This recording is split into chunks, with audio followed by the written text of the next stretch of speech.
ئێوارە باش کوردستان ئێوارە باش بینەرانی هێژا لە هەر شوێیەکی دنیا هەن. بەرنامەی ئەمڕۆی ئێوارە باشمان کە دوو تەوەرەی جیاواز لە خۆی دەگرێت، یەکێکیان کە تایبەتە بە ئەو کەمپێنەی کە دروست بوو بۆ دروستکردنی پەیکەرێکی ئاشتەوایی بۆ لەقلەقەکە کە لەقلەقی هەولێر مێژوویەکی کۆنی هەیە و میوانێکی ئازیز لەگەڵمان لە ستۆدیۆیە بەڕێز قادر نادر چالاکی مەدەنی و هەروەها عیسا خدر لە کوردستان ڕۆژنامەوان. و تەوەری دووەمان کە پاراستنی شوێنەوارە مێژوویەکانە بەڕێز عەبدوڕەقیب یوسف کە مێژووناسە و هاوکات شوێنەوار ناسە لەگەڵمان بە پەیوەندی تەلەفۆنی بەشدار دەبێت. و دواتریش کە پەیوەندی تەلەفۆنەکانمان کردەوە ئێوەی بینەرانی عەزیزیش دەتوان لەگەڵمان بە تەلەفۆن بەشدار بن و بابەتەکەمان دەوڵەمە بکەن. بەخێر بێ کا قادر بوو بەرنامەکەمان. خۆشحاڵ بووین بە ئامادەبوونت. دیارە بەڕێزت وەکو چالاکی مەدەنی هاوکاتێکێکی لە ئەو کەمپینەی کە دروست بوو بۆ ئەو لەقلەقە مێژوویە کە لە شاری هەولێر هەبوو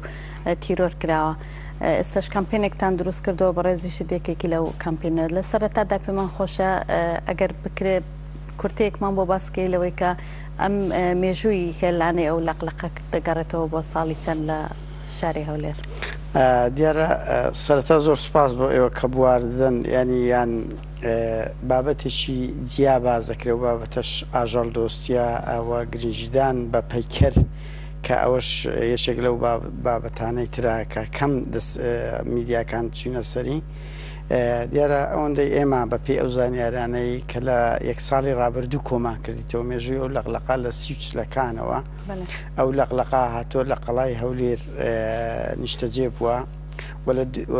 ینی بە بنەچەوە هاتوونە ساڵانە لە ئەفریقیاوە بە هەزاران کیلۆمەتریان بڕیە چوونەوە هاتوونەتەوە. بەداخەوە لە ساڵی 94 لە دوای نزیک 6-7 ساڵ ئەو لەقلەقا لە هەفتە یەکەمی شەڕی ناوخۆ تیرۆریان کرد. دیارە دیار نییانی مەسەلەی تیرۆرکردنەکەمە ناتوانین بڵێن تیرۆرکردنەکی وەکو ورێ متعەمد بووە. پێی ئەو زانیاریانەی ئێمە یەکێک لەو چەکدارە دەبەنگانە هەر لە بۆ نیشانە تێگرتیا کە ئەو لەقلەقا ئەو لەقلەقەی هەولێر بوو بە ڕەمزەک یان ئەوەتە لەگەر هەموو خەڵک مێژوەکی هەیە. ساڵی پار مانجی سێ بوو ئێمە دەستمان بە کەمپینێک کرد لەو بارەدا. خۆشبەختانە لە ماوەی کەم 200 کەسایەتی چالاکوانی مەدەنی لە ناویاندا هاوکات 20 ڕێکخراوی جیهانی و کوردی بەشداری ما کرد. مزەکەرەیەکماندا بە پارێزگاری هەولێر دوای ئەوە کە بوار بدەن. سەرەتا جێگری پارێزگار موافقەی کرد و بەشی ئەندازەی پارکەکان موافقەیان کرد. هەفتەی پێشوو ئاگادار دەکرێنەوە بەبێ هیچ سەبەبێک ئەڵێن ڕێگری دەکەن ئێستاکە دەست. دیارە ئێوە زەرورەتی دروستبوونی ئەو پێکەری ئاشتیە بۆ ئەو لەقلەقە لە چیدا دەبینەوە؟ ئێمە پێمان یەک ئەو لەقلەقە تیرۆر کرایە. تیرۆرکردنەکە وەکو وەفایەکە لە بەرامبەر لەقلەقێک 7 ساڵ لەگەر خەڵکی شاری هەولێر ژیا و بەشێک بووە لە ڕەمز چۆن قەڵا، چۆن منارەی خانەقا، چۆن مەسەلەن دەڵالخانە، ئەوانە کۆمەڵێک ڕەمزی خەڵکی هەولێرن. لەقلەقەکەش یەکێک لەو ڕەمزانە بوو کە بە تایبەتی کە تیرۆر کرا زیاتر ئەوەی کردو. یعنی ئێمە کۆمەلگای ئێمە کۆمەڵێک پەیکەری بتیان دروست کردیە، هەموو پەیکەری حزبی، پەیکەری کە هیچ ڕەبتیان بە شار نیە. ینی پەیکەر لە هەر شارێک کە دروست دەکرێت لە هەر وڵاتێک دروست دەکرێت ڕەمزی شتێک دەبێت، ڕەمزی پێشکەوتن دەبێت، ڕەمزی ژنان دەبێت، مەسەڵەن ژنێکی ئازادی خواست، کەسایەتێکی ئازادی خواست دروست دەکرێت. ینی ئێمە پێمان وایە لە هەولێر پەیکەری لەقلەق نەقسە ئەکرێت، ینی هەم وەکو ئەوەی کە ڕەمزێکی بوو تیرۆر کرایەوە و هاوکات بوو ئاژەڵ دۆستیانی. ئێمە ئەو وڵاتە پڕ بووە لە مرۆڤی عسکەرتاری و پڕ بووە لە کەسانی حزبی پەیکەر دروست کراوە. تا ئێستاکە پەیکەرێک لە بۆ ئاژەڵ دۆستی دروست نەکراوە کە خەڵک فێر بکرێ. مەسەڵەن چ ئەوەی لە سلێمانی کراشتەشی جوان بوو کەرەکە لە سلێمانی، چ ئەوەی هەولێر کە ئێمە هەوڵی بۆ دەدەین ئەمە خەڵک دووش. ینی ئەو پەیکەرە دەمانەوێت دژ بە شەڕی ناوەخۆ بێتن. ینی ئێمە بیکەینە سیگناڵێک کە خەڵک دژ بە شەڕی ناوەخۆ بوێستە. شەڕی ناوەخۆ چ ماڵوێرانیەک دروست دەکات بەدەر لە کوشتنی مرۆڤەکان دەربەدەر ئاژەڵیش لە ناو دەباتن. ینی هەموو ئامانجانە کۆی کردەوە کە هەوڵ بدەین ینی ئەو کەمپینە دروست بکرێتن. ئەو کەمپینە چەند کەسی تێدا یعنی لە ئەوروپا و کوردستان پێکەوەی ینی دەتوانم 15 کەس زیاترین لە کوردستان. تەکالیفی مادیەکی چێ هەڵی دەگرێت؟ تەکالیفمان نییە، ئێمە چی دەکەین؟ هەڵمەتی ڕاگەاندن دەکەین، ماڵپەر پەیجێکی فەیسبووکمانەیە زانی هەموو مێژووی ئەو لەقلق و ئەو لەقلق کۆ دەکەینەوە کە تا ئێستا چەندین شاعیر و نووسەر و چیرۆکی لەسەر نووسرایە. ینی ڕەنگی پێم وایە کە ینی ئەوەی وەفا و شعر پەخشان چیرۆک هەموو ئەوانە لە ئاسی هەرە باڵاوە لە سەریان نووسرا. یعنی پەشەوێک لەوانە شعرێکی دوور و درێژی لەسەر نووسیە. قوباری جەریزادە نووستی ئەوەندە ئێمە بزانین مەسەلەن لە چیرۆک زۆرە من دەیان شتمان بۆ هاتووە. بەڵێ ئێستا بەرەت بە کەمپینە ئێستا دوای ئەوەی کە وەڵام دراونەتەوە کام پەیکەرە ناکرێ هیچ لە هۆکارەکەیان ئاگادار نەکردوونەتەوە هۆکاری نەکردنی بۆچی لێگەڕێتەوە؟ ئەوان نزیک 1 ساڵ ینی لە مانجی 5 پارەوە قوبوڵی کردێت جێگیری پارێزگار ئیمزای کردیا لەسەری کە ئەوان لاریان نییە ئەوە پارچی ئەندازەکان ئەندازەی پارکانیش ئەوانش لاریان نیە بە مەرجێک حزبی نەبێ گویان نووسیتیان لە کاتێکدا ئەومان دەزانین یەک حزبینە گەرچی ینی ئێستا بڕۆنا ئەو هەولێرەی یەک پەیکەر نییە کە حزبی نەبی پارتی نەیکرد بێ و یەک پەیکەر نییە لە دەڤەری سلێمانیەتی نەیکرد بێ لە کاتێکدا هەولێر بەنمونە پێویستی بە عەبدولخالق معروفە پەیکەری بۆ هەبێ، پێویستی بە شەید جەمیل ڕەنجبەر وەکو شاعیرێک، پێویستی بە مەسەڵەن پارتیزانێکی وەکو سەرداری ئیسۆفی مامۆستا شەید کۆچەر و قادر شۆڕش و ئەوانەیە پەیکەریان لە بۆ بکرێ. ئەوانە ڕەمزی هەولێرن، هیچ لەوانە نییە، هەموو پەیکەرەکان حزبین کەچی ئەوجا مەسەڵەن لە نامەکەی ئەڵێ حزبی نەبێ، خۆ پەیکەرەکە حزبی نییە. ینی ما هەست پێ دەکەین هۆکاری سەرەکی پشتپەردە کوتلەکانی ناو پارتی لە نێوان خۆیانن بە تایبەتی مە هەست پێ دەکەن دوای ئەوە بڕیار دراکە ینی لایەن دەوڵەمەندێکی هەولێرەوە پارەکە دابین بکرێ پارێزگار ڕێگری دەکاتن. بڵێ لە کاتێکدا ئێوە کەمپینێکتان دروستکردە تەنها بۆ ئەوەیە یاخود بۆ کاری تریشتان هەیە لەو کەمپێنە؟ ئێمە هەوڵ دەدەن ینی مەدەنیەت لە کوردستان بچەسپێ بەڕاستی ینی با خەڵک فێرەوە بێ یەکەم ینی ئاژەڵیش وەکو ئەلاقلاق کە ڕەمزێکی هەولێرانی هەولێر هەمومان بیرەوەریمان هەرچی خەڵکی هەولێر هەرچی سەردانی هەولێری کردبی بیرەوەریی هەیە لەگەڵ لەقلەقا تەنانەت ئەم چەند شێوەکاری کەم دیوانی پایک ڕسمیان لەسەر چێشاوە کە خەڵکی سلێمانی و خەڵکی شارەکانی تربوونە کەلار و خانەقین و ئەوانە بوونانی ئاگاداری ئێمەیان کردو پێ تابلۆیان هەیە لەسەر لەقلاقەکە. با بڵام ئامانجەکە ئێمە زیاتر ترسمان لە شەڕی ناوە خۆ بە بەردەوام هەیە بۆیە ئەو پەیکەرەوەکو ڕەمزەشی دژە شەڕی زیاتر دەمانەوێت بناسێنرێتن. بڵێ دیارە بەرز ئیسا ئەوانی سەرقاڵی ئەوەنە کە هەوڵ بدەن بۆ وەرگرتنی موافقەتیەوە دیارە بەپێی ئەو بەڵگە نامانە کە ئێستا محافظ موافقەتی کردو نازانم دیارە بەرز دەڵێ دوجار کە ئەم پەیکەرە ئێستا ناکرێتن واتەوازی لێهێنن ئێوەکو کەمپینەکە یاخود چۆن؟ نانا ئەمە وازی لێ نایەنین باوە پارێزگار دڵنیا بێلەوە بەردەوام دەبین و بە ئاسی ڕەتکردنەوەکەی ئێمەش بە خەڵکی هەولێری دەناسێنین لەبەر ئەوەی پارێزگار ئەو مافەی نییە بڕیا لەسەر هەموو شتێکی شاردا ئەو مۆزەفەکی ئیداریە و خەڵکی کەش لە بۆی هەیە لەو شارە دەوری هەبێ پارێزگار ئەرچی بەڕێوەبردنە بەس ئەو بەڕێوەبردنەمانەیە ئەوە نییە حاکمێکی فرعونی بەخۆی بڕیا لەسەر هەموو شتەکان بداتن. ئێمە بەردەوام دەبین هەوڵ دەدەین ئەم ساڵیش پێمان نەکرێت 2 ساڵی ترش ئێستا بیرۆکەی لەقلاق پەیکەری لەقلاق ئەگەر ئەو پارێزگار ڕێنەدا هەر دروست دەبێ دەمەوێت خاڵیش بڵێنمانی پارێزگار ڕەتی ئەوەی کردیتەوە زۆر بە زیرەکایەتی ئەڵێ لە هەر شوێنێک دەکەن لە هەولێر بەڵام لەو شوێنە مەکەن کە تیرۆر کرایە لە پارتی شار کە ئەوەی دەکەن لە کاتێکدا پەیکەرەکە جوانی لەوەدایە تۆ لێن دەربیکەی یعنی ئەو بە ئەدەبەوە پێ دەڵێ قبوڵم نییە ڕسم بەردەچیاندانە لە هەولێر کە ئەوە هەر بە خۆی سوکاتیە بەخە لەقلەقەکە دەرێ ڕسمی ماسیە ئەوەی دیتبێتن ئەزانێتن ئەوە هیچ پەیوەندێکی بە لەقلەق نییە کە کەس نازانی چەندی تەکلیف کرایە چۆنا و هیچ سیمایەکی لەقلەقی پێوە نییە هەر لەبەر هەندێک کاتێک ئێمە تەرەحمان کرد دەنگدانەوەی بوو دەیان بابەتی لەسەر نووسرا بۆیە ئێمە بەردەوام دەین با دڵنیا بێ بەس ڕەنگی ئەو ڕووداوانەی کوردستان دێتە پێشەوە ماوەیەک ڕای دەگرین بەڵام دێنەوە مەیدان. دیارە بەڕێز ئێستا لە خەتەبە ئەو پەیوەندی وەربگرمەگەرم و بڵای بەڕێزت بینەرانی عزیز ئێستاش دیارە بابەتەکەمان هەرۆکو باسمان کرد پەیوەندی بەو لەقلەقە مێژوویی شاری هەولێرەوە هەیە و دوو میوانی عزیز لەگەڵمانە بەڕێز کاقادر نادر چالاکی مەدەنی و بەڕێز ئەیسا خدر کە ئەویش ڕۆژنامەوانە بە پەیوەندی تەلەفۆنی لەگەڵمانە لەسەر خەتە ئێستا. بەڕێز ئەیسا ئەم کاتۆ باش. بەڕێز ئەیسا گوێت لە دەنگم هەیە؟ بەداخەوە دیارە پەیوەندەکەی پچڕاوە، هیواداریم بتوانێت وەری بگرێتەوە. بەم بگەڕێمەوە لای بەڕێزت. دیارە کەواتە باست کرد کە محافظ تەنها شوێن لەسەر ئەساسی شوێنەکە ڕەتی کردوێتەوە، نەک لەوەی کە هەر پێی کارکە نەکرێ. ئایا هۆکارەکەی بۆ چێگەڕێتەوە کە لە عینە شوێنان نەبێت؟ ئەو ڕێیوە کە گوایە لانەکەی مایە تاریخەچیانە سەر نووسیەوە بەردەکەیە لە تەنیشت سەجادەیەک دانراوە، ڕسمی دوو ماسیە زیاتر نەگەوەیە ئەلە لێوێن دەردانراوە. بەڵام یعنی من کە دەڵێم زۆر بە تەکنیکەکی زیرەکانەوە دەڵێ ئەمن قوبوڵم نییە، تا هەفتەیەک لەمەوبەر لاری نەبووە لەسەر ئەو نقطەیە، ینی قسەیان نەکردو. جێگرەکە ئیمزا کرد، ئەوە گاڵتە جاریە تۆ جێگرەکەت ئیمزا بکە و قوبوڵ بکە و دوای ئەوەی کە بڵێ من قوبوڵ ناکەم. یعنی ئەوە مەهزەلەیەکە کە ئەو وڵاتەوە قانونی یاسا ئیدارەی زۆر سەقەتە، منطق نییە جێگرەکەی قوبوڵ بکە پارێزگار قوبوڵ نەکاتن لەسەر ئەوەکەی. بۆ ینی ئەو هەنجەتەکەی زۆر بە ئەوەیە ناوێ بڵێ قوبوڵم نییە، دەڵێ لەو شوێنە دایمەنن لە کاتێکدا مانایی ئەو لەغلەقە لەوەیدایە کە تو لەو شوێنە تیرۆر کرایە و خەڵک لێوێن دەربیرەوەریەوە. ئێستاش خەڵک بەبێ ئەو پەیکەرە هەر ینی بیرەوەری هەیە لەوێندەر. با پەیوەندێکە وەرگیراوە جارێکتر پەیوەندەکە وەربگرین. بەڕێز ئەیسا ئەم کاتە باش.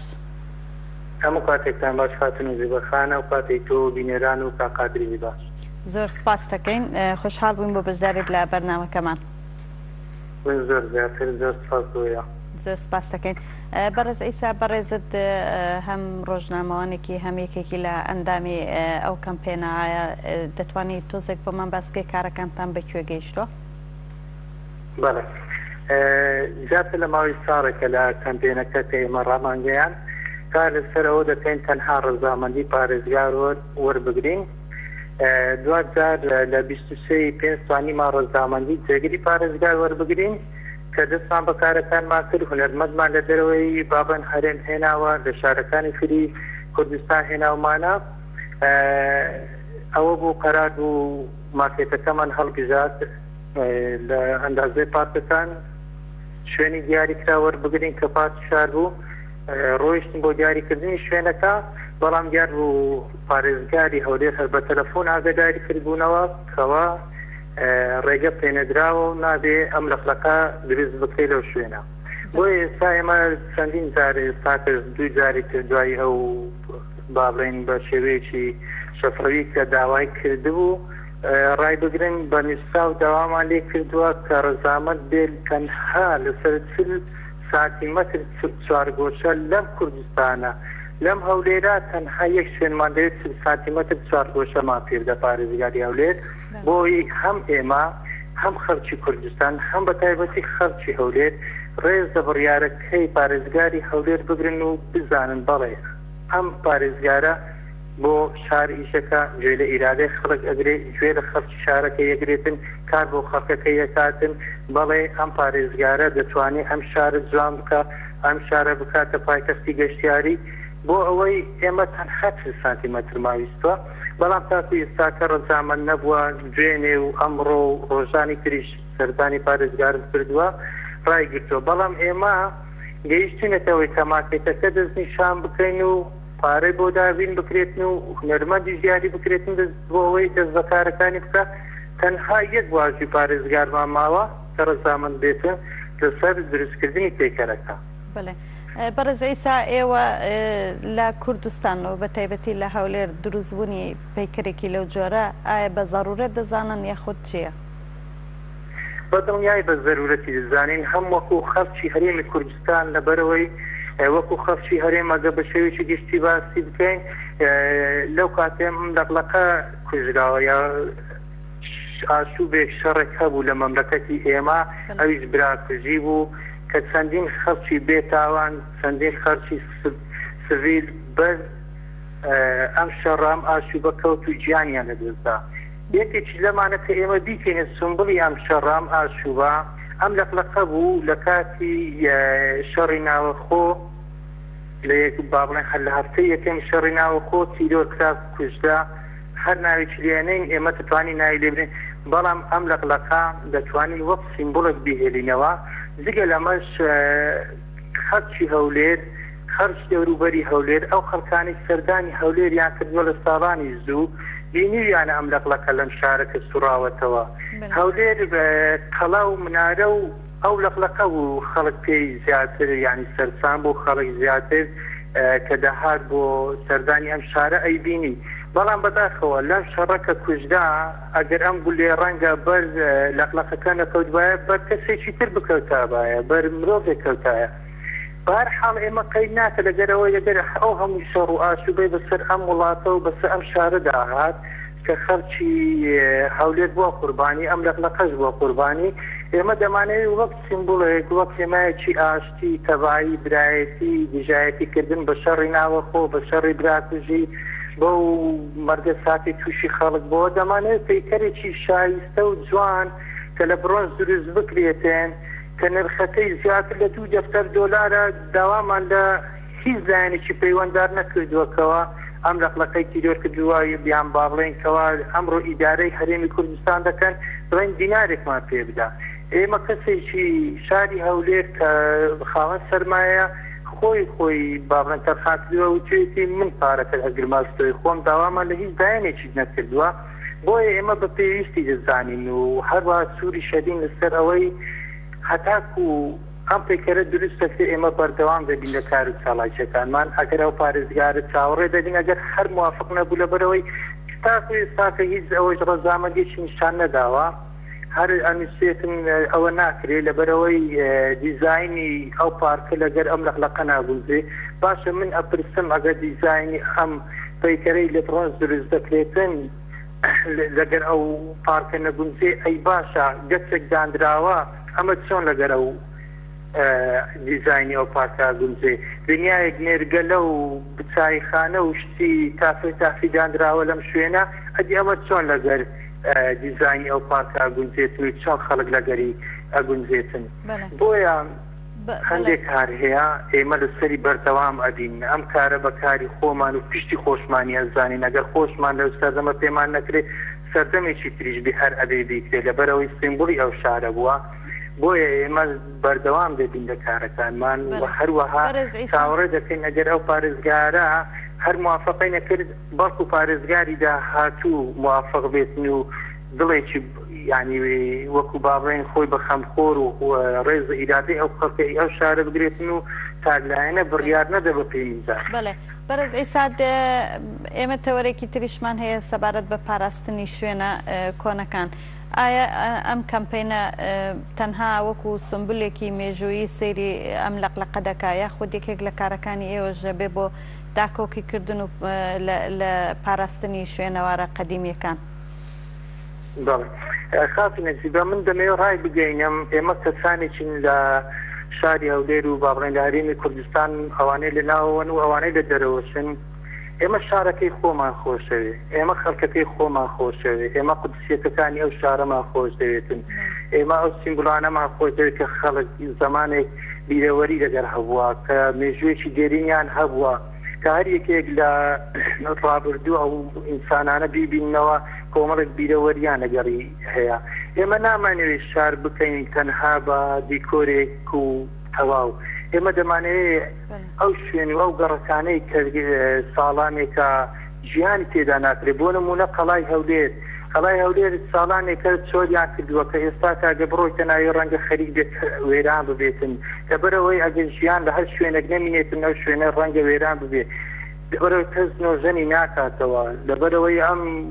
خەڵکانەی کە لەوێ ژیاون هیچ نەبێ ساڵانە توانی یانە شوێنێک با بڵێن ئاوی لێ چۆڕابی یان شوێنێک داڕما بێ خۆیان ساچیان کردوێتەوە بەڵام ئێستاکە بڕۆ هیچ کەسێک نییە ینی دوو پاسەوانیان بە دیارداناوە و ئەم شوێنە خۆی وێرانە بێ خۆی کاو لە بێ بە شوێنی خۆی واتە ئاساوارەکەی نامینێ هەندە گەڕێکی تر هەیە کاو گەڕەکانە بگەڕەکی عارەبانە گەڕەکی تەعزیلە ئەو شوێنانە پێویست نییە تێک بدرێت پێویستە نۆژەم بکرێتەوە و ئەگەر خەڵکە کەشی تۆ قەرەبوو ئەکەیتەوە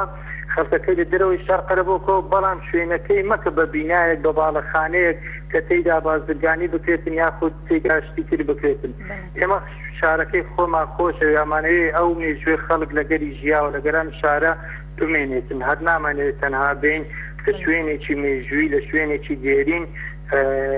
تێکی بدەین بیرۆخێنین چیە تەنها کۆمەڵ خەڵکێک تێجا سوودمەند دەبن سوودمەند بوونەکەش بۆ کۆمەڵی خەڵکە من دەتوانم بڵێم بەشێکی زۆری ئەو باڵەخانە و ئەو شوێنانە کە تێک دەدرێتن کۆمەڵی خەڵک تێجا سوودمەند دەبن کە ئەو خەڵکانە من دڵنیاشم خەڵکی شاری هەولێر نین بەڵێ زۆر سپاس خەڵکی ترن لە شاری هەولێر عەفومکار خەڵکی ترن دێنە شاری هەولێر لەو شارە بەواستە و بە هەر شتێک دێ گەڕەکێکی مێژووی شوێنێکی حەزاری تێکەدەن بۆ ئەوەی باڵەخانەیەک دروست بکەن و لە شارە سوودمەند بن ئای جینا خەڵکی هەولێر من دڵیان بە شارەکەی خۆیان ئەستێت و بۆ شێوەیە وێرانی ناکەن بەم شێوەیە تێکی نادەن بەم شێوەیەش باڵێن ناپەرۆش نابن بۆ شارەکەیان بەڵام بەداخەوە ئێستاوەی دەیبێنێ ناپەرۆشیەکمان بەسەرەوە ئەفرۆشن بە پەرۆشیەوە بۆ شارەکە بۆیە یعنی ئەمە لە لای هەندێک کەس جێگای نیگەرانیە پێم خۆش هەموو خەڵک بیزانێ ئەو ناپەرۆشیەی هەیەە لە دڵەوە بە ئەو ناپەرۆشیە بینەوە بە پەرۆشی بە سەرمانە بیفرۆشتنەوە. بەڵێ زۆر سپاس دەکەین بەڕێز ئەیسا بۆ زانیاریەکانت بۆ بەشداریەکەت. سپاس بۆ ئێوەش کاتێک خۆش بۆ تۆ بۆ کاتە کازوو بۆ تەواوی بینەرانی نەورۆز تیڤی ڕێز حرمەتمان هەیە دەستان خۆش بێ سپاسی ئێوە دەکەین. زۆر سپاس دەکەین دیارە بەڕێز ئەیسا ڕۆژنامەوان لە کوردستان لەگەڵمان لە پەیوەندی تەلەفۆنیدا بوو. باستش بگەڕەمەوە بەلای بەڕێزت کاقەدر گوێت لە قسەکانی کاک ئەیسا بۆ گەر شتێکت هەیە لەسەر قسەکانی من پرسیارێکت کرد و کەمپینە چێ بەڕێوەی دەبا ینی زۆربەی ئەوانەی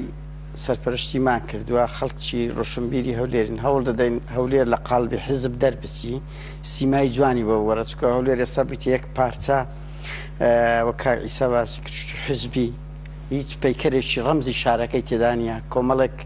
شەقام و گۆڕەپان و شتیان ناو کردیە کە هیچ مێژووچیان لە هەولێر نییە ئەگەر مێژووکی زۆرداریشیان نەبێت مێژوو ینی بەهرەیەکیان لە هەولێر بەجی نەهێشتێ خاوەن قوربانێک نین لەو هەولێرە بۆیە من دڵنیام زوو درەنگ وەکو حی سەدام و ئای ئەسکەری و ئەنا هەموو ناوەکان دەبی بگۆڕدرێتەوە لە هەموو شار و لە هەموو دنیای ئەو شوێنانە ناوەکان بەپێی خەڵکی شارەکە دەکرێت لە ستۆکهۆڵمیش ئەوە دەکرێتن کە ئێستا سرف لە دەڤەری هەردوو دەڤەر هەمووی بوویتە حزبی کۆمەڵێک بتی خۆیان هێناوە بەسەر ئەو خەڵکانیان چەسپان و لە کاتێکدا هیچ بیرەوەریەک خەڵک لەگەر ئەو کەسانێکی بەشبوو بیرەوەری تاڵ ئامرازی شەڕی ناوەخۆ بوون گەنجی هەولێر و سلێمانیان بە کوشداوە ئێستاوانە بووینە ڕەمزی هەولێر و سلێمانی پەیکەریان و دروست ئەوە یەک دوو بەنسبەت شوێنەوار من بۆ خۆم لە 2008 لە ناو ئەو کەمپینە بوویمە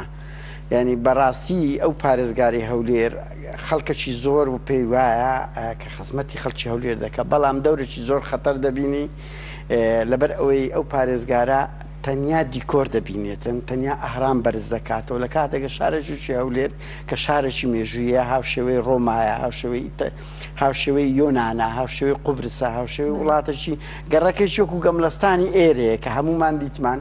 ئەو شارانە ئەو مەحافز بۆی نییە دەست لە یەک خانوو بداتن کەچی سەرباری ئەوەی ینی ئێمە لە 2008 کەمپینمان کرد کەچی دەڵالخانەی تەخت کرد ئەو حەقەی نییە لەبەر ئەوەی هەتا ئەو هەولێریان دروست کرد بوو کە هەولێر نوێ دەکەنەوە ئەوە دوور لە ئیرشادات و دوور لە زانیاری هەموو شوێنەوار ناسی کوردە ینی هەر شتێک کە شارێک کە شوێنەوار ناز بێ ئەبێ شوێنەوار ناز بڕیار بدا ئەبێ یونسکۆ بڕیار بدا کەچی پارێزگار هەر بەزە خۆی بەتەما بوو هەموو ئەو گەڕەکانە تەخت بکاتن یعنی ئێمە بەڵگەمان هەیە بە شانازی وڵە سێ گەڕەکی کەلتوری هەولێر تەخت دەکرێتن ئێستا شوێنەوار ناس و ئەوانە قسەیان لەسەرەوە بەڵێ کە ئێمە کردمان بە هەڵا زۆر کەس هاتە سەرخەت مامۆستا عەبدوڕەقیب یوسوفێک لەوانە بوو لە کوردستان بوو هاتە سەرخەت ئەزیەتشیدا یعنی من دەتوانم بڵێم ئەزیەتشدا لەبەر ئەوەی داکۆچی لە شارە لە شوێنەوار دەکرد شوێنەوار ناسانی عێراق هاتنە سەرخەت و یونسکۆ بە ڕسمی پارێزگاری ئاگادار کردو کە لە بۆی نییە ئەو گەڕەکانت تێک بدا کە ڕاوەستایە ئێستاکە ئەوە پارێزگار یونسکۆ کە ڕێکخراوەشی جیهانی سەرپەرشتیەوە دەکات ئەو ڕێگری لێ کرد سی خانیشی لە گەڕەکی تەعجیل تێک داوە یعنی ئەوانە هەمووی بە تاوان من دەرچووی تاریخم تێکدانی هەر شوێنشی ئاسار لە قۆناغی دەسەڵاتی بەعز ئێعدامی لەسەر بوو کەسی ئەو پارێزگارە بە کەیف خۆی گەڕک تەقت دەکا دیکۆرێک دروست دەکا خەڵک پێیان وایە ئەوە جوان لە کاتێکدا مێژووی یعنی ئێمە هەمومان ڕەنگی دیتمان یۆناان ڕۆما وەنیا یعنیش گەڕیان گەڕەکەی و گەملستانی ئێرە کە هاوشێوەی تەعزیل و خانەخا نۆژن دەکرێتەوە زۆر جوانترە لەوەی کە تۆ تەختی دەکەی بەرزکردنەوەی هەراممانایەوە نییە یعنی ئەو شوێنە هەولێر من ئەوکو بڵێم هەولێر شارەکە ئەوە بەدەست هەموو کەسێک ناکەوێت تەمەنی 5,000 ساڵ بی تۆ بێ دەبی بێ ئەو شوێنانە زۆر بە جوانی دیقەت دەی یعنی من نمونەیەک لە بۆ بڵێم نەجی بەخە من ئەوە لە نزیک لە 2008 دیسان کەمپینمان دش بە تێکدانی شوێنەوەرەکانی پارێزگاری هەولێرێک کرد هیچ شوێنێک نابی هەتا ئالێری تەلەڤیزیۆن هەتا لە دووری 300 متر تێک بدرێتن تێک بدرێ کەچی لە هەولێر بە ئەو بازاری نیشتیمانیان دروست کردیا یعنی لە کۆنفرانسێک پێیان گوت بە نوێنەری بەلەدیە هەولێریان گوت بە چه حەقێک ئێوە چوونە بازار نیشتیمانتان دروست کردیا کە موقعیەتی قەڵات تێک دەشێنیسکەوە هەموو ئەوەی خۆی هەیە وتی کاکە مهندسەکە لە بەرچاوی هەر هەماسا بەگوت کاکە وەڵی نیویان لێدا ئەو زاتونە داوای ئیجازەیان کردیا یعنی لە کوردستان ئاوایە بەرپرسێک زەوقی دەگرێتن بەبێ بگەڕانەوە لە بۆ قانون دەستور ئەو بازار نیشتیمان ئەوە قسەی من 100% ئەوەمە لەوە دڵنیام لە ناو کۆنفرانسەکە سازوتی نیوەی پێت وایە ئەمە پەیوەندی بە نەبوونی زانیاریەوە هەیە یاخود چییە؟ چاوچنۆکی مادی کۆمەڵک کەسن وەکو مافیا بەو شارە وەربوونا کۆمەڵک بەرپرسن سەقافەتیان نییە ئەنی بەشە سەقافەتیان نییە و تێدەگەن خانی گرنگە دروستکردنی بەرنامە و قسەکردن لەسەر ئەوەی کە چۆن هەوڵ بدرێ بۆ پاراستنی ئەو شوێنەوارە مێژوویانە من نمونەش کەت پێ بڵم نەجی بەخان بەڕێوبەری هەموو شوێنەواری پایتەخت کە هەولێر کە پایتەختە شوایە خەریزی شانۆیە خەریزی شانۆیە کە هیچ لەو شتانە نازانێ وەجێ لە کەسانی وەکو عەبدڕەقیب یوسوفوان ناجێت کە شوێنەوار ناسا خەری مەسیلە شاهینایە ئەو مەسیلە سەرپەرشتی شوێنەواری هەولێر دەکا بە زەوق خۆیان بڕیار دەدەن ئەشکەوتی بەستونە هەیە تەمەنی 2 ملیۆن ساڵە مێژووی هەموو ئینسانیەتی تێدایە 30 گەڵا بە خۆریان لێ دەرهێناوە وەڵە تێ دەیکەنە گازینۆ ئەوە تاوانە ئەوە دەکرێتن ئەشکەوتی بەستونە ئێمە بە بەڵگە هەیتمان ئەو بەڕێوبەری شوێنەوار بە سەرپەرشتی پارێزگاری هەولێر ئەوە لە کاتێکدا کۆمەڵک زانای ڕووسی هەن لە ساڵی 2007 چوینە ناو ئەو شوێنە وتیان کەس بۆ نیە دەست لە یەک خۆڵیش بدە لەبەر ئەوەی مێژووی هەموو ئینسانیەتی تێدا بووە کێشە لەوەیە ئێمە ینی چەندین بڕۆ کەرەسەی شوێنەوار فرۆشراوە تێکەدرێ ئەوە لە قەبستانەکان تێکەدرێ یعنی بۆکو گوتم ئەگەر ئێمە نەکەشت بناگەشت ئەو مەسلەی ئەوە هەولێر بە تەواتی تەخت دەکرا کۆمەڵک ئەهرامیان بەرز کرد تۆ شەقامیان کردووە بە خەڵک دەڵێن ئەمە پێشکەوتنە لە کاتێکدا ئەوە تەخریبە ئەوە تێکدانە لە بۆ خەڵکی هەولێرێ ئەو دە بۆ خەڵکی کوردستان بەگشتی خەڵک هەموو شوێنانەی ئەسەرین دەبێ بپارێزرێن نۆژەم بکرێتەوە چ حکومەتە تۆ سیرکە لەو لای بازار نیشتیمان هەیە 100 متر لەولاتر ئەگە سیر بکەی خانیەکانی تەعزیل و خانەخا ئەو هەموو وێران بوو لە کاتێکداەوە مێژووی شارەکە کەلتوریە هەر شوێنەکە گەڕەکێک کە تەمەنی گەیشتە 200 ساڵ ئەبێ ئەو شوێنە بپارێزرێ ئەوە قانونی یونسکۆ و قانونی ڕێکخراوە جیهانیەکانە کەسیوانە تەختی دەکەن بەڵێ دیارەتۆکو مێژوو نووسێک تا چەند مەسەن گرنگە لە کاتێکدا کە هەست نەکردن بە بەرپرسیارەتی یاخود ڕوخانی ئەو شوێنانە خەڵک لێرەدا بێتە سەرخەت و خەڵک داوای هێشتنەوەی ئەو شوێنانە بکاوەکو و دەشی بینی لێرە لە سوید زۆر قاوەخانەی بچووکەیە یاخود ماڵ هەیە کاتی خۆی خەڵک تێدا کۆبتەوە ئەوانە وەکو شوێنێکی مێژووی هێڵدراونەتەوە نۆژەن کراوەتەوە و خەڵکیش زۆر جارە برێ لە مەکتەبەکانە لە یاخود میوان دێ خەڵک دێدەیان بنە سەیری ئەو شوێنانە و وەکو کللتورێکی خۆیان وەکو شوێنەوارێکی مێژووی دەیهێڵنەوە یعنی من دەمەوە بڵێم هەمومان دەزانین ساڵانە خەڵک لە هەموو دنیا ڕوو لە ڕۆما و یۆنانوانە دەکەیچێک لەوانە شوێنەوارە کوردستان لەوەش کەنزێکە بە تایبەتی شاری هەولێر لە بڕی ئەوەی بکرێت بە شوێنێکی گەشتیاری وەکو گەملەستان کە لە هەموو دنیا خەڵک دێ بەرمونە گەملەستانی شاری کۆنی ستۆکۆڵم عینەن گەڕەچخانەکان و تەعزیلە ئەخکە سابونکەران و سلێمانی سابونکەران ئەوانەیە خەڵک نۆژەنیان کردەوە هەموو خەڵک دەچێت بەشێکە لە ئەوەی شوێنی گەشتی گوزاری نوێژم بکرێتەوە لای ئێمە تێکە درێ بەداخەوە ینی ئەوە کەژۆی کۆمەڵێک کە سەرپەرشتی وڵات دەکەن تێناگەن لە ئاستی ئەو جوانیەی کە بەو شار و بۆ کوردستان بەخشێنرا لە هەموو دیارە سلێمانیش هەوڵ درا چەنگەڕەکێک دیسان تێک بدرێ دیسان کەمپینی بۆ کرا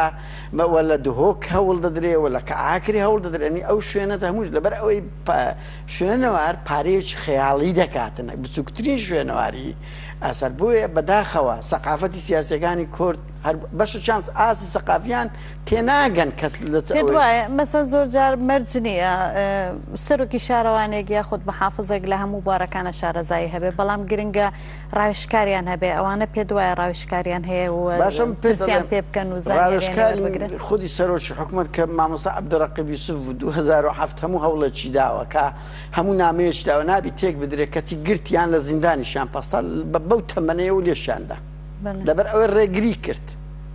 یعنی کەسێکی وەکو عەبدوڕەقیب یوسف ئەو تەمەنەی هەندێ پەیکەری لۆ دروست بکرێتن کە بە 120,000 وێنەی 120,000 وێنەی هەیە ئەوە پێ قسەی خۆی بە هەزاران بەڵگەی هەیە یەکێک لە دڵسۆزە هەرە گەورەکانی شوێنەوارە پارێزگاری هەولێر لە بڕی ئەوی جێ لێ ڕابگری لە زیندانی ئێستاژ بەڕێز عەبدوڕەقیب لەسەر خەتە باو پەیوەندی تەلەفۆنی وەربگرم بگەم بەلای بەڕێزت بینەرانی عزیز میوانی دووەمان کە پەیوەندی تەلەفۆنی لەگەڵمانەیە بەڕێز عەبدوڕەقیب یوسف کە مێژوو ناس و شوێنەوار ناسە لەگەڵمان لە سەرخەتە بەڕێز عەبدوڕەقیب کاتەوە باش بەڕێز عەبدوڕەقیب بەڵێ گوێت لە دەنگمان هەیە بەڵێ بەڵێ دەنگت هەیە ئەم کاتەوە باش ئەم کاتە باش زۆر خۆشحاڵ بووین بۆ بەشداریکردنت لە بەرنامەکەمان سەلامەت بی خۆش بی زۆر سپاس بەڕێز عەبدوڕەقیب ئەگەر بکرێ بۆمان باسکەی لەسەر مەسەلەی ئێستا لە کوردستاندا مەسەلەی پاراستنی شوێنەوارە مێژوویەکان لە چه ئاستێکدایە بەڵێ پاراستنی کوردستان شوێنەوار لە کوردستان دەیتوانم بڵێم نییە یا لە سەدا 90 نییە کوردستان حکوومەتی هەرێمی کوردستان بایەخ بە شوێنەوار نەداوە هەروەها سەرکردایەتی کورد بایەخ تێ نەداوە بە شوێنەوار بایەخ بە تاریخ نەداوە بەڵکو لە کاتێ حکوومەتی هەرێمی کوردستاندا یەک جار زەرەری زۆر لە مێژوو لە شوێنەوار لە کەلەپوری شارستانێتی کوردستان دراوە بە شێوەیەک کە هەموو دەولەتە داگیرکەرانی کوردستان ئەو زەرەرە لە مێژوو لە شوێنەوار و کەلەپوری شارستانی کوردی نەداون شتێکی عەجیبە ئەمە چەندین ساڵە شوێنەواری کوردستان کەلتوری کوردستان پێیە ئەنفالکردن بە هەزاران نەک بە سەدان بە هەزاران شوێنی تاریخی شوێنی شوێنەواری شوێنی کەلتوری شوێن قەبرستانەکان و قەبرێ باو و باپیرانی ئەم خەڵکە هاتووەتە وێرانکردن وەک چەندین جار لە تەلەڤیزیۆنەکانمدا گوتووە آخر جار تەلەڤیزیۆنی ڕووداو بوو و جەریدەی ڕووداو لە مانگی ڕابردوودا بۆ نمونە چه قاچاقچیەکانی ڕوم و عەجەب وێران کردبن ڕوم و عەجەم یان قاچاقچیانی نێو لای خومان یعنی کوردەکانی خومان ئەمە 22 ساڵە ئاثاری کوردستان وێران دەکەن حکوومەتی کوردستان بەرگریەکی وا لێ ناکە و هەروەها حکوومەتی هەرێم خوشی بەشدارە لە وێرانکردندا دەوائری حکوومەت چەندین شوێنەواری کوردستانی وێران کردووە دەوائری حکوومەت خۆی چەندین قەبرستان وێران کردوونە کە قەبرستان شوێنێکی پیرۆزە قەبرستان هەم ئاسارە هەم بەگوێری قانون مافی گشتیە دوو جار بە پێ یاسا مەمنوعە دەستکاریکردن کە قەبرستان لە نێو شاری دهوک و هەولێر و سلێمانی و لەم شار و لەو شار و لە فلانجێ ئەمانە هاتووەتە وێرانکردن بۆ نمونە گردێ قشلە لسلیمانی برانبر درگاه مزیوتی گوره سروک حکومت حریم کردستان لروژی 6/4/2004 ام گرده شوینواریه یه 6000 سال لموبد یه عصری ورکا اما فروش دای دولمندک بر قیمتك رمزی و بوخوی کردوتا سوپرمارکت اما سروک حکومتا تاریخی شاری تاریخی پایتخت خوی بفروشه گرد اوینا محافظه هولیر ضرر کی زوری لیدا و سری تخت رو ریجبو برد ضرر کی زوری لیدا کلها میر آفدل آکره که دو شوره هبو و هاتا ویران کرن گیره کلها دهو که واندو سه حیوا داد زلامک بو خود که پروژه یکی بازرگانی زور لو بارد نوسی اومان جریدکان نوسی دائره آثار برای با اذن دائره آثار دهوکش قلای دینجا لپشدر گورترین قلات پشدر مدرسه کی ثانوی چو ویرانی کر بو خود کر در رزو باس لم مانگی را بردو کمپانی یک لنو شاری سلیمانی گردی دیکون لسرچنار ویرانی کر و اگر نهو تماشا جیر شاشه کانال KNM بکه او موضوعات داد بسوریت و بله ایتر زور اما بو نمونه زور شینی تاریخی هاتیا ویران کردن و هر تی ویران کردن للای خلق دهات و خلق دهات هر بناغه یک به شتک به شوفل یامپه بشکه یه ویران بکن رز و باق بو خویان قبرستان سید علی کرده بونه مشتل نو جرد شار رانیه قبرستانی بیدرد لکناحیه یکی بوخو کردوتا باغ و بستان بوخوی فردکان در روخینن فردکودکان دو فرد لکات حکومت حرم دا یه قدیم که 700 سال لما برزاویان لتاریخ مسالک الابصار ابن فضل الله العمری دا آتوا یه مصری خاطا ویران کرن نما آثاریان لنل جلی علی بگدا فرد قلاشوالان که حکومت عراق تاراسته بو اوشی نما فرده که لسر زیبو که اسکندر مقدونی لسری تیپر بوا للای گرد مامک لسر زی گوره اوشی معمل شولم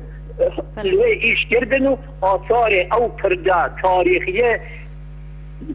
زور بتمن اوشی خاطا ویران کردن گره که کونکان سلیمانی همو زوی هاتیا ویران کردن لکات حکومت حرم دا ایسا که لکات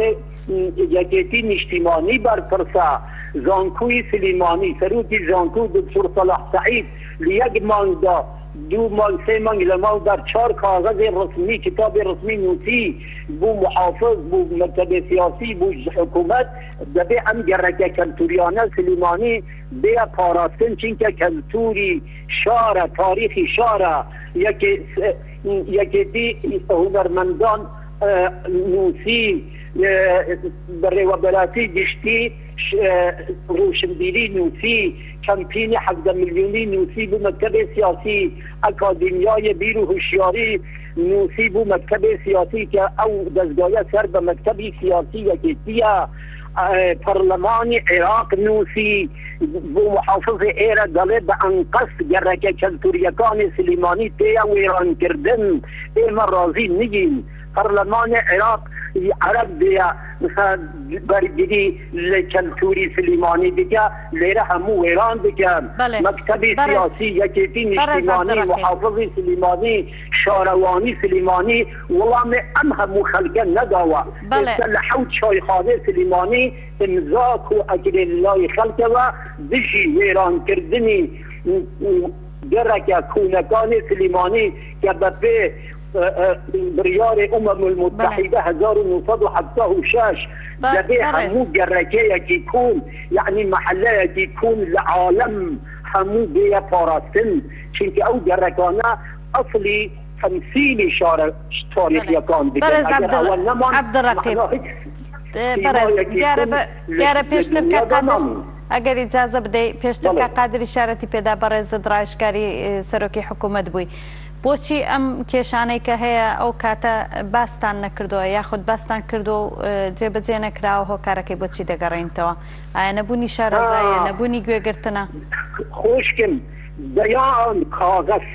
بەیان راپۆرت من نووسیمە بۆ مام جەلال بۆ مەسعود بارزانی بۆ نێچیروان بارزانی سەرۆکی حکوومەت دەیان نامە من بۆیان نووسیوە دیفاعم لێ کردووە گلەییم لێیان کردووە حتا شکایەتیشی من لێیان کرد لە هەردوو حەزب لەلای بریمەر و هاریشود کە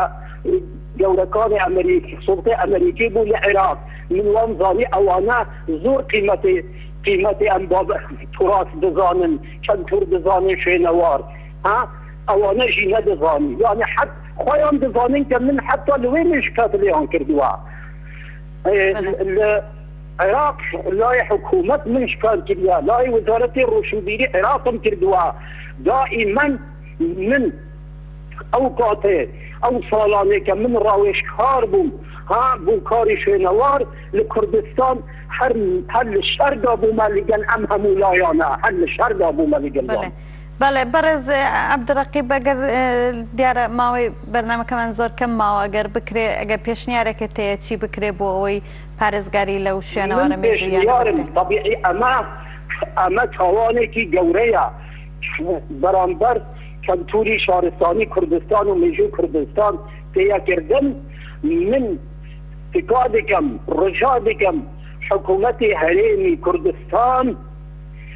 لەو ڕێگایە بگەڕی تەراجعی بکە و بایەخێکی زۆر بە شوێنەوار و کەلتور بدە ئەوێ کە ماوە با بپارێزە ئەمە داواکاری منە. بەڵێ زۆر سپاس بۆ بەشداریت لە بەرنامەکەمان ئەگەر شتێکی ترت هەیە لە کۆتایی ئەگەردا سپاس دەکەین. وەڵی کۆتاییەکەی با پەیوەندی بە کەمپینی 17 ملیۆنی بکەن یە پاڵاتنێ شوێنەواران بۆ ئەوەی ئێمە ڕێگە بویان دانی بەرنامە بویان دانن و پێکەوە نەهێلن کەس دەستکاری ئاثار و کەلتور بکەن با گەڕێکە کوونەکانی سلیمانی بپارێزن بابا وێران کرا بۆ ئیتر ئەوە ڕێگاتەشی معلومە بەڵام ئێمە ئەو کەمپینە کە دروست بووە لە 17 ملیۆن کەس وەختێ ئێمە ڕێنمایەکانی خود دنووسین بۆ کەناڵەکانی کەیتڤیە زاگروسە کورساتە گەلی کوردستانە یە ئیسلامیەکانن هیچیان بڵاوی ناکەن هەر وەک کەلیمێ بڵێ ئەمە مێژووە ئەمە شوێنەوارە هەر وەک لەلایان کوفر بێ کەس بڵاو ناکە لە غەیر KNN نەبێ تەنیا ئەوە بڵاو بکە ئەوە معنی ئەوایە ئەوانە ئیمانیان بە کەلتوری شارستانی کورد نییە یان لەگەڵ وێرانکردنی مێژووی کوردن یان لەگەڵ وێرانکردنی کەلتوری شارستانی کوردستان معنی ئەوەیە ئەگەرنا تو بۆ چی بڵاو ناکێ بۆ بڵاو ناکەن بەڵێ زۆر سپاس دەکەین هیچ حزبێکیشی دەوری نەبووە هیچ حزبێکیش مذەکەرەیەک ڕۆژێک یادداشتێک نەبووە حکوومەتی هەرێم بڵێ بوچی ئەم هەموو شوێنەوار و کەلتوری کوردستان تیا وێران کرد هەموو حکوومەتێک لە دنیادا بە پلەی یەکەم دەبێت تاریخ و کەلتوری خۆی بپارێزێ نەک بێە وێرانی بکە. بەڵێ زۆر سپاس دەکەین بۆ بەشداریت و بۆ زانیاریەکانت لە بەرنامەکەماندا هیوای ڕۆژێکی خۆشت بۆ دەخوازم. سەلامەت بی. زۆر سپاس دەکەین. من ئومێدوارم ئێوە دائیمەن دیفاع لێ بکەن. بەدڵنیەوە بەرکی خۆمانی زانین سپاس بۆ بەڕێزیشت و بۆ دڵسۆزیت و بۆ زانیاریەکانت لە بەرنامەکەمانت دەوڵەمەند کرد. بە هیوای ڕۆژێکی خۆش بۆ بەڕێزت بینەرانی عەزیز دیارە ئێمە ماوەی بەرنامەکەمان زۆر کەم ماوەتەوە لە بەرەوەی کاتی شەبێ لەگەڵ میوانەکەمان بتوانین بکەوینە گفتوگۆ لەسەر و پرسانەی کە باس کرا بۆیە داوای لێبوردن لە ئێوەی بینەرانی عەزیز دەکەین کە ناتوانین پەیوەندی تەلەفۆنەکان وەربگرین. بگەڕێمەوە بەلای بەڕێزت بەڕێز کاقادر گوێت لە قسەکانی بەڕێز عەبدوڕەقیب بۆ گەر تۆ شتێکت هەیە لەسەر و شتانە بەگشتی کە باس کرا یاخود ئەو کەمپێنێک کە هەیە و ئیمزایانێک کە کۆیان کردوێتەوە ئایا ئەو کەمپێنە ناتوانێت هەوڵ بدا ببێتە فشارێک بۆ ڕاگررتنی ئەو جۆرە دەستخستنە ناو ڕوخان یاخود وێرانکردنی شوێنە مێژوویەکان؟ وەڵام من دەمێ یەک خاڵ بڵێم ینی لە کوردستان بە سەدان شوێنەوار ناسێ بەداخە و شوێنەوار ناسانش هەمیان بە ئاسی ڕۆژێکی عەبدوڕەقیب یوسف خەمخۆر نەبووینە. من بخۆم لە نزیکەوە مامۆستا عەبدوڕەقیب یوسف کۆنتاکتم هەیە لەگەڵیوە چەند ساڵێکە پێکەوە لەو مەسەلانە زۆر جار هاو بەش دەبینیان من هەری کاریان دەکەم بەڵام من ناتوانم وەکو ئەو سەتاسەد کارەکان لەسەر شوێنەواردا بنێم. بەداخەوە ینی بەشێکی گرنگ لەوانەیە کە دەستیانە تێکدان هەیە وکوتمە ئەو شوێنەوار ناسانەی پارتیوێکێتیشن هیچ هەڵوێستێکیان نییە ئەوەش کارەساتێشکەیە تۆ دەست سوێن بخۆی کە تەخەڕوج دەکەی تۆ بزانی تێبگەی ئاستی ئەو ئاسارانە چاوەکانت بنووقێنی قسە نەکەی وەکو ئەو عەبدوڕەقیب یوسفە خەمخۆر نەبی ینی شەڕ دەکە ئامادە بوو خۆی بستێنی لە پێناوی ئەوەی لە سلێمانی گەڕەکان تەخت نەکرێت تێک نەدرێتن کەچی ئەوان ئامادەنین پرۆتستۆیەکی حزبەکەیان بکەن فشارێک دروست بکەن ئەمە کارەساتە ناویان لێ بندرێ شوێنەوار ناس لە کاتێکدا جەمعیە مؤرخین هەیە جەمعیە شوێنەوار هەیە ئاسار هەیە هیچ هەڵوێستیان نییە. ئەوەی مامۆستا عەبدوڕەقیب یوسفیان دەکەن کۆمەڵێک کەسی سربەخۆن کە هەموو کەسێکیان لەگەڵدایە ینی ڕۆشنبیرانی سلێمانی ڕۆشنبیرانی دهۆک و هەولێر پێکەوەنا ینی ئاساریەکان نین.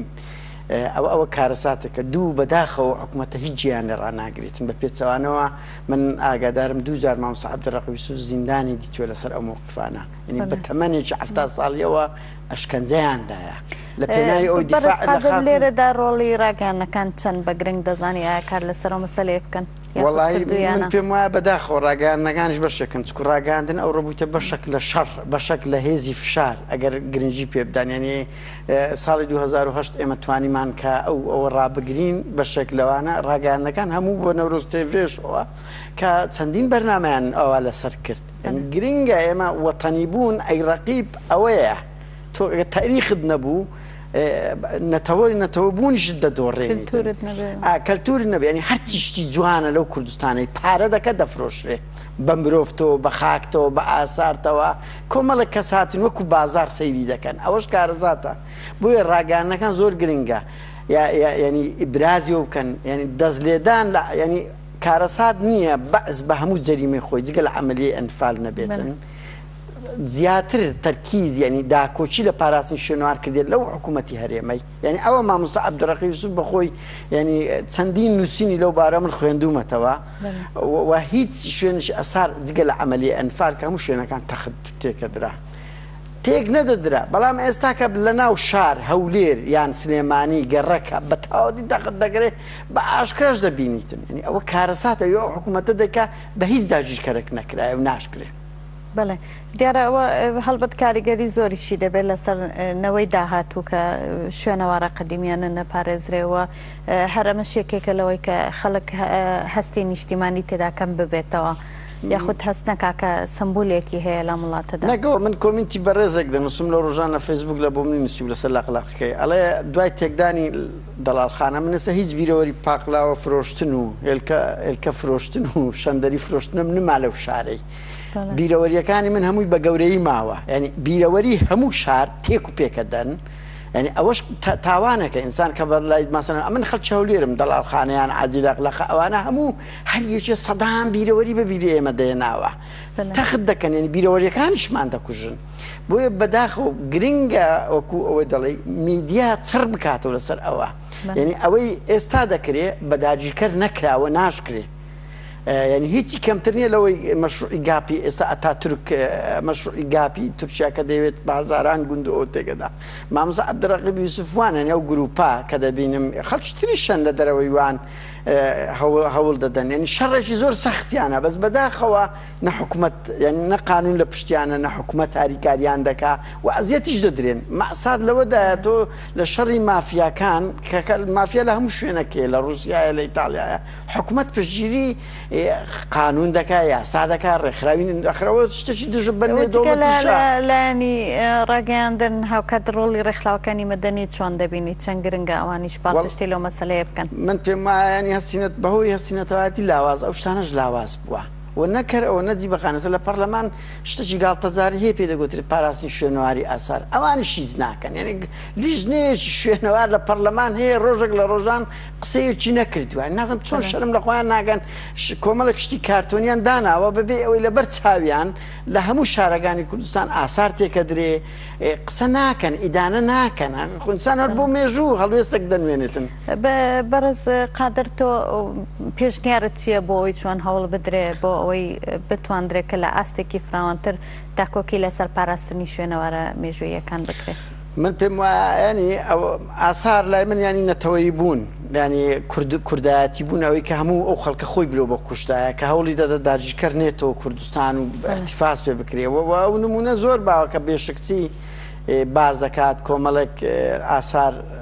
ناس چوینە ئەفریقیا داوای لە ئەفریقیا داوای کڕینی ئاساریان کردی کەسیان نایفرۆشتێ بەو ئەرزانی خۆیان بەو هەژاری خۆیان لەبەر ئەوەی پێیان گوتیەوە تاریخی ئێمەیە نافرۆشین کەچی هەمان ئەوانە هاتوونە کوردستان خەڵک بە لێشاودایەتێ نەبوونی سەقافەت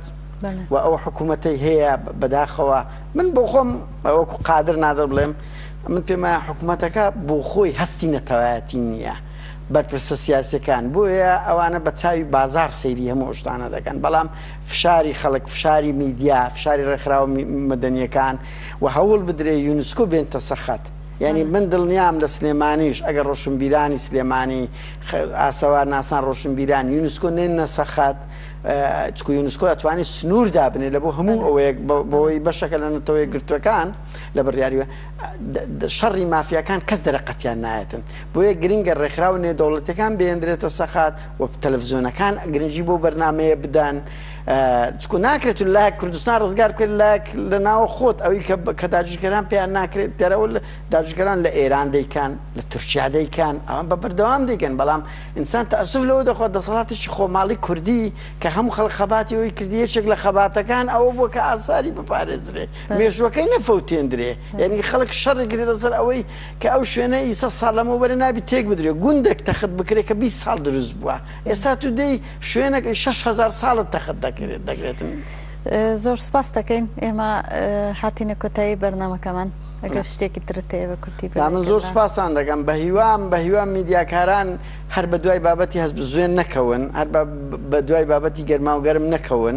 ئەو بابەتانش گرنگە چ مەسەلەی ڕەمزەکان دروستکردنی پەیکەر سەر لە نوێ لە کوردستان کە بوویتە گاڵتەجاری و بە میزاجی کۆمەڵێک بەرپرسا یعنی ڕەمزەکان بە پێی مێژووی شارەکان دابڕێژێتەوە ئەم شوێنەوارەکان ڕوحی ئەو ڕوحی نەتەوەن یعنی کە تو ڕوحەکەت لێستاندەوە نەتەوەکە بێ مێژوو دەمینێتەوە بەداخەوە ئێستا دەکرێن ناپاچیە بۆیە هیوادارم نمونەتان زۆر بێت ئەو جۆرە بەرنامانە زیاتر بێت زۆر سپاس دەکەین نمونەیەش لە زیاد بنداوێ سپاس بۆ ئامادەبوونت جارێکی تر بینەرانی عەزیز دیارە ئێمە هەروەکو باسمان کرد بەرنامەکەمان کات تایبەت بوو بە دروستکردنی پەیکەری ئاشتی بۆ ئەو لەقلقە مێژوویەی کوردستان کە لە هەولێرە و سمبولێک بوو و هاوکات پاراستنی شوێنەوارە مێژوویەکان سێ میوانی ئازیز لە گەڵمان بوو میوانێک بەڕێز قادر نادر لە گەڵمان لە ناو ستۆدیۆ بوو کە چالاکی مەدەنیە و هەروەها بەڕێز عیسا خەدر کە ڕۆژنامەوانە لە هەولێر لەگەڵمان بوو و هەروەها بەڕێز عەبدوڕەقیب یوسف کە مێژوو نووس و هاوکات شوێنەوار ناسە لەگەڵمان لە پەیوەندی تەلەفۆنیدا بوون زۆر سپاسی میوانانی عەزیز دەکەم و هەروەها سپاس بۆ ئەو هاوڕێیانەی کە لە پێدانی زانیاری و وێنەکاندا هاوکاریان کردم و هەروەها سپاس بۆ هاوکارانم بۆ هاوکاریکردنم لە جێبەجێکردنی و بەرنامەیە زۆر سپاس بۆ هەموو ئێوەی عەزیزان تا بەرنامەیەکی تر و کاتێکی تر ئەم کاتەوە هەموو کاتێکتان هەر شاد و سەرکەوتوو بێت.